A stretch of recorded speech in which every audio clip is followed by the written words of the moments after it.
Bismillahirrahmanirrahim. Assalamualaikum warahmatullahi wabarakatuh. Welcome back to Maya Sofa Channel. Konten-konten di channel ini seputar dunia pendidikan, tips-tips dan motivasi dalam hidup. Hamdan wa syukran lillah, amma ba'd. Sahabatku sekalian yang baik sekali hatinya, perniagaan adalah pekerjaan yang spekulatif. Terkadang bisa sangat untung, terkadang juga bisa berada di titik paling bawah atau gulung tikar alias bangkrut. Ada juga yang mengatakan sahabat bahwa setiap saat kita harus bekerja mencari uang tanpa mempedulikan apapun.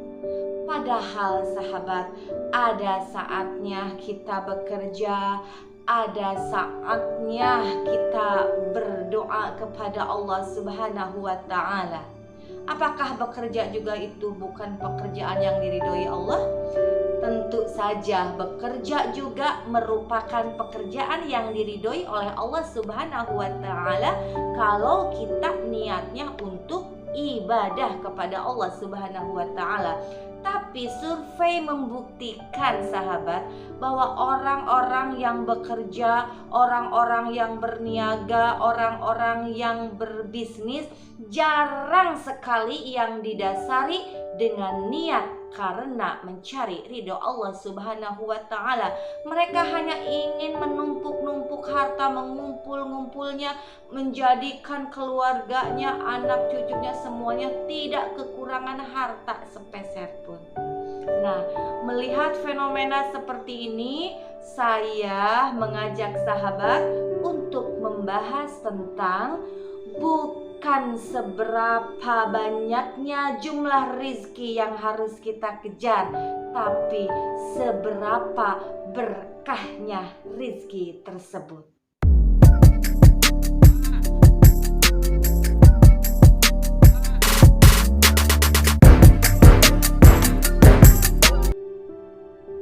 Sahabatku sekalian yang baik sekali hatinya, kejarlah berkahnya, bukan dari jumlahnya. Mengenai hal ini, saya mau membacakan ayat suci Al-Quran, yaitu surat Hud ayat 6. A'udzu billahi minasyaitonir rajim. Bismillahirrahmanirrahim. Wa ma min dabbati fil ardi illa 'alallahi rizquha wa ya'lamu mustaqarraha wa mustawda'aha kullun fi kitabim mubin. Shadaqallahul azim.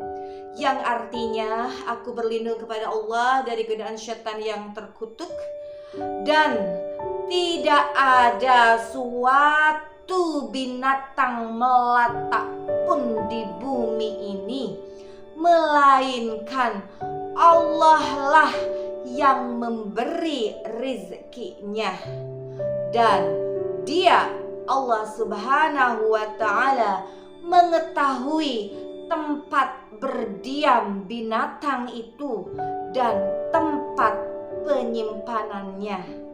Semuanya tertulis dalam kitab yang nyata, Lauhul Mahfuz. Al-Quran surat Hud ayat 6. Maha benar Allah dengan segala firman-Nya. Nah, dari ayat Al-Quran tadi jelas ya sahabat, rizki itu tidak akan pernah tertukar dengan siapapun, karena rizki kita sudah tertakar, sudah ada bagian-bagiannya. Kalau menurut istilah orang Sunda, rizki mah moal pahili, nu pahili mah sendal capit balik ti masjid. Jadi menurut kata-kata orang Sunda, rizki itu tidak pernah tertukar. Yang akan tertukar mah nanti sendal jepit biasanya kalau pulang dari masjid. Oke, itu hanya joke saja, hanya parodi saja. Tapi memang benar adanya sahabat, bahwa rizki kita tidak akan pernah tertukar dengan siapapun. Meskipun di sini warung, di sini warung, di sana warung, depan, belakang, kanan, kiri ada warung, Allah sudah memberikan rizki buat warung-warung tersebut. Kita lihat di pasar ya sahabat, berderet toko baju di depan, di belakang, di kanan, di kiri, berderet tukang sayur menjualnya yang sama. Ada tukang ikan, ada tukang daging, berjejer.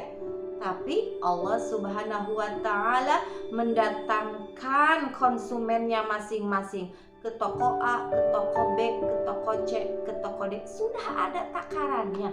Terkadang ada juga orang itu berniat ke toko B, tapi Allah ngagileken gitu, menggerakkan hatinya untuk masuk ke toko A. Bisa saja seperti itu. Itulah rizki yang sudah diatur oleh Allah Subhanahu wa ta'ala. Terus apakah kita harus berdiam diri saja karena Allah sudah memberikan rizki kepada kita? Jangan sahabat, karena kita sebagai manusia diberikan tanggung jawab, yaitu kewajiban untuk melakukan ikhtiar. Maksimalkan dulu ikhtiar, jemput rizki Allah Subhanahu wa ta'ala. Jangan nunggu rizki itu datang. Nanti bisa saja ada yang nikung di tengah jalan, jadi nyampainya ke kita agak lama gitu. Walaupun rezeki kita itu buat kita, tapi harus muter-muter dulu jalannya kan, karena ditikung duluan oleh orang lain. Nantinya bakal kembali ke kita, insya Allah kembali, tapi prosesnya lama. Nah jadi sahabatku sekalian, kita dalam bekerja itu niatkan dulu karena Allah Subhanahu wa ta'ala. Ikhtiar maksimalkan ya. Baik, untuk selanjutnya sahabat, apakah misalkan kalau ada orang yang datang ke kita minta bantuan, terus kita juga sama tidak punya uang, bagaimana ya saya menjawabnya sahabat gitu. Nah kita belak-belakan saja bilang, ibu bapak kita sama-sama sedang berusaha, kalau ibu mau yuk bekerja sama saya gitu. Jadi intinya sahabat, apapun yang kita lakukan niatkan karena Allah. Tapi jangan hanya karena Allah terus, kita juga harus ingat orang-orang di sekitar kita. Ada vertikal, ada horizontal. Kita niatkan berusaha karena Allah, terus kita mencari berkahnya. Nah salah satu berkahnya bisa jadi orang yang datang tadi, kita bilang, aduh uangku ini hanya ada 10.000, aku harus belanja 5.000, ini jatah anakku 5.000, ini ada orang yang benar-benar butuh banget gitu, tapi aku curiga nih dia hanya memanfaatkan aku saja. Oke, itu urusan dia sama Allah ya sahabat. Kalau memang orang itu minta banget sama kita, kalau misalkan kita ada, silahkan beri, karena bisa jadi ada keberkahan yang melalui perantaraan orang tadi. Sahabatku sekalian yang baik sekali hatinya, sebaik-baik rizki adalah yang mengandung nilai keberkahan. Jadi bukan dari jumlahnya, banyaknya. Kalau tidak berkah, walaupun banyak, tidak akan pernah cukup. Sebutlah gaji kita per bulan 100 juta, amin. Tapi untuk mendapatkan 100 juta per bulannya itu, kita menggunakan cara-cara yang tidak diridhoi oleh Allah Subhanahu wa ta'ala. Terus kita tidak pernah memberi sama orang yang membutuhkan, kita enggan memberikan sedekah, kita tidak mau memberikan infak, apalagi zakat. Nauzubillah ya sahabat, walaupun per bulannya 100 juta, rizkinya tidak akan pernah barokah, dan orang itu senantiasa terbebani oleh banyak hal yang tidak akan pernah kunjung usai. Nah jadi kita mengalami hal itu, segeralah kita beristighfar kepada Allah Subhanahu wa taala. Astagfirullahalazim, astagfirullahalazim, astagfirullahalazim. Ampuni ya Allah segala dosa-dosa kami yang terasa ataupun tidak terasa, yang kami niatkan ataupun yang tidak pernah kami niatkan. Gitu ya sahabat. Jadi intinya kita harus mencari rezeki yang barokah. Jadi kecukupan itu bukan berkaitan dengan jumlahnya sekali lagi, tapi dari keberkahannya. Ketika rezeki kita berkah, hati kita akan terasa lapang gitu. Jadi banyak ataupun sedikit, hati kita akan terasa lapang. Ada hadis dari Rasulullah Shallallahu Alaihi Wasallam yang menurut saya ini doa ya, yang bunyinya seperti ini sahabat. Allahumma qana'ni bima razaqtani wa barik li fih, yang artinya ya Allah, jadikanlah aku merasa cukup dengan apa yang Engkau rizkikan, berikanlah berkah di dalamnya. Hadis riwayat Al-Hakim. Jadi kita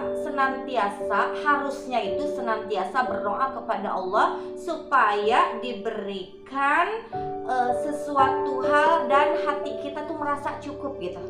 Ya Allah, jadikanlah aku merasa cukup dengan apa yang Engkau rizkikan. Harus berdoa seperti itu. Karena sifatnya manusia itu kan tamak, rakus, tidak pernah cukup dengan hal apapun. Ada kisah nyata sahabat, mungkin ini kisah saya sendiri ya. Kan kalau misalkan hari libur, orang lain bilangnya weekend, itu kesempatan saya untuk menarik rezeki gitu, untuk mengejar rezeki sebanyak-banyaknya dengan cara berniaga atau berdagang. Saya sering berdiam di pasar gitu, walaupun memang aslinya ada pegawai di sana, tapi saya niatkan saya harus ada di sana. Kebetulan hari itu ada kegiatan pengajian di desa saya. Galau kan hati, aduh milih mana nih, milih dagang atau pengajian gitu. Nah akhirnya setelah dipikir, dibolak-balik, walaupun sudah terlambat, saya niatkan oke, saya berangkat saja ke pengajian untuk thalabul ilmi, dan saya percayakan kios itu ke pegawai saya. Nah sepulang dari tempat pengajian, saya langsung menuju ke kios atau toko tempat saya mencari uang tersebut. Dan apa yang terjadi sahabat? Biasanya kalau misalkan hari-hari biasa kan pasar tuh sepi ya. Ya setelah pandemi COVID itu kan suasana seperti ini, semua juga tahu. Tapi begitu luar biasanya hari itu mendapatkan keuntungan yang berlipat-lipat. Alhamdulillah. Jadi kalau ada kebaikan, ada dunia, ada akhirat, dahulukan dulu akhirat ya sahabat.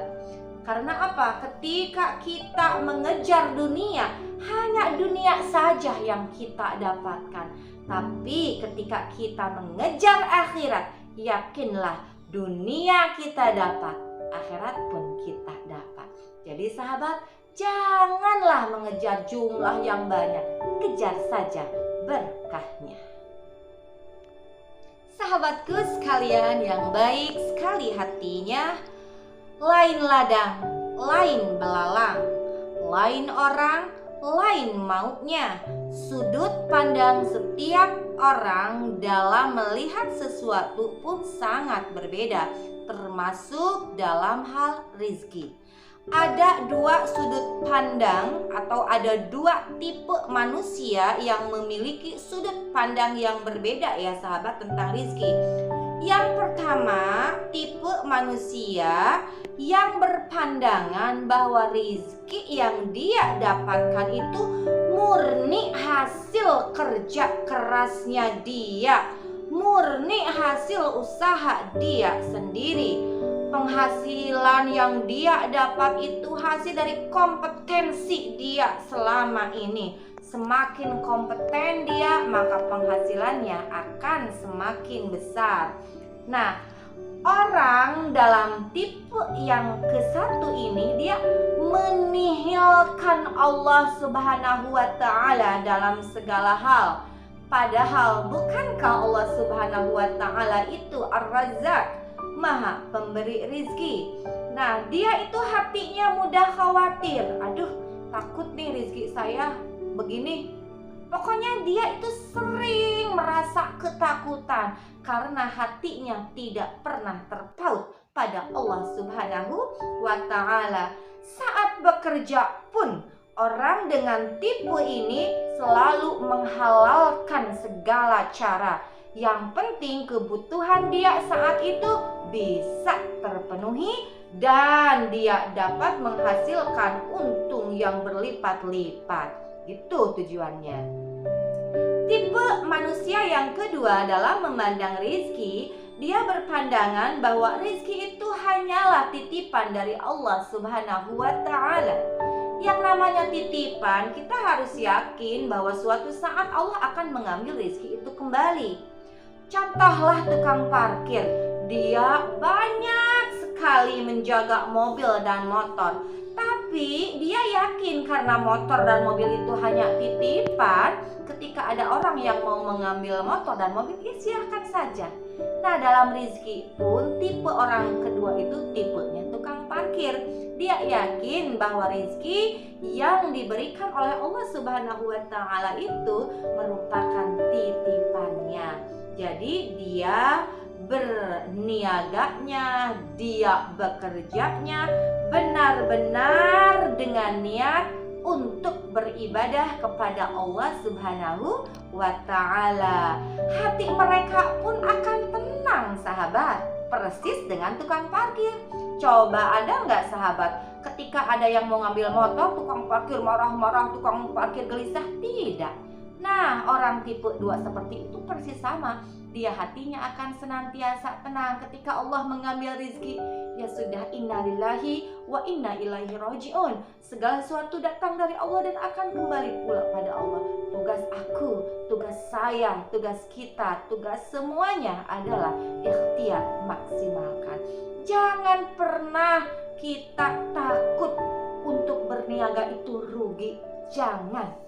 Tenang saja, ada Allah yang mengatur rizki kita. Kejarlah berkahnya, jangan jumlahnya. Sahabatku sekalian yang baik sekali hatinya, itulah yang bisa saya sampaikan di konten kali ini mengenai rizki yang kita dapatkan. Jangan risau, jangan galau ya sahabat. Mudah-mudahan kita semuanya bisa menjadi hamba yang taat, hamba yang benar-benar menjalankan segala sesuatu itu dengan niat mardhatillah, mencari ridha Allah Subhanahu wa ta'ala. Amin ya Allah ya Rabbal alamin. Mudah-mudahan ada manfaatnya, khususnya untuk saya, umumnya untuk kita semuanya. Hasbunallah wa ni'mal wakil, ni'mal maula wa ni'mal nasir.